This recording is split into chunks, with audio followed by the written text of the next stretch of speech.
Hi எல்லாருக்கும் வணக்கம்.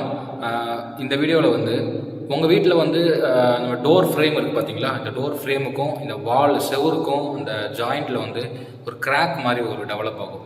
இதுக்கு என்ன காரணம் அப்படின்றத இந்த வீடியோவில் தெளிவாக பார்க்கலாம். இப்போ இந்த டோர் ஃப்ரேம் பார்க்குறீங்க இல்லையா, இங்கே பாருங்கள், இந்த டோர் ஃப்ரேமுக்கும் இந்த வாலுக்கும் கிராக் மாதிரி டெவலப் ஆகுது. மேலே இது வந்து இந்த மாதிரி டெவலப் ஆகும்.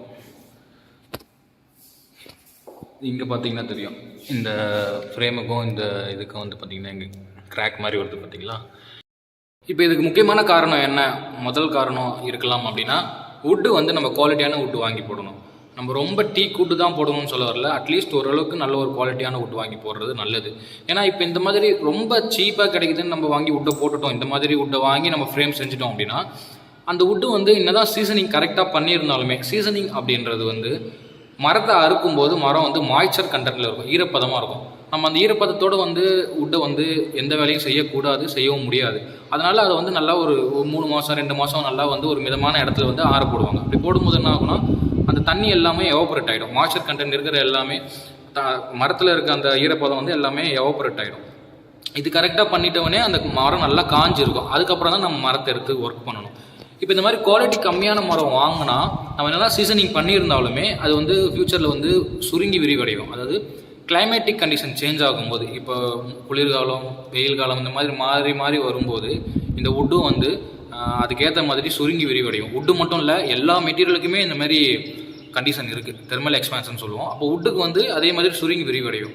இப்படி ஆகும்போது இந்த மாதிரி கிராக் வந்து வர்றதுக்கு வாய்ப்புகள் இருக்குது. ஏன்னா இப்போ நம்ம ஃபஸ்ட்டு வுட்டு இருக்கிற ஒரிஜினல் பொசிஷன்லேருந்து நம்ம வந்து செவத்தில் வச்சு பேக் பண்ணிகிட்ருப்போம். கிளைமேட் கண்டிஷன் சேஞ்ச் ஆகும்போது அந்த வுட்டு சுருங்கிடுச்சுன்னா, அந்த இருக்கிற இடத்த விட்டு சுருங்கும்போது அந்த கேப் வந்து அப்படியே நம்மளுக்கு வெட்டிகளாக தெரியும். அதனால் இந்த வுட்டு நம்ம ஓரளவுக்கு நல்ல குவாலிட்டி வுட்டு வாங்கி போடுறது நல்லது.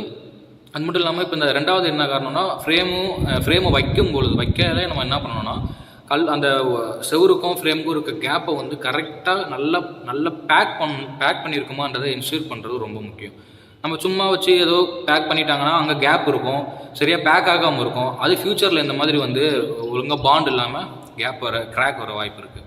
மூணாவது வந்து நம்ம ஃப்ரேமை வைக்கும் பொழுது செவத்துக்கு வந்து ஒரு புல் வச்சுருப்போம், எவ்வளோ பூச போகிறோம் அப்படின்ற ஒரு புல் மார்க், பட்டன் மார்க் மாதிரி டைல்ஸ் பீஸ் வச்சுருவோம்.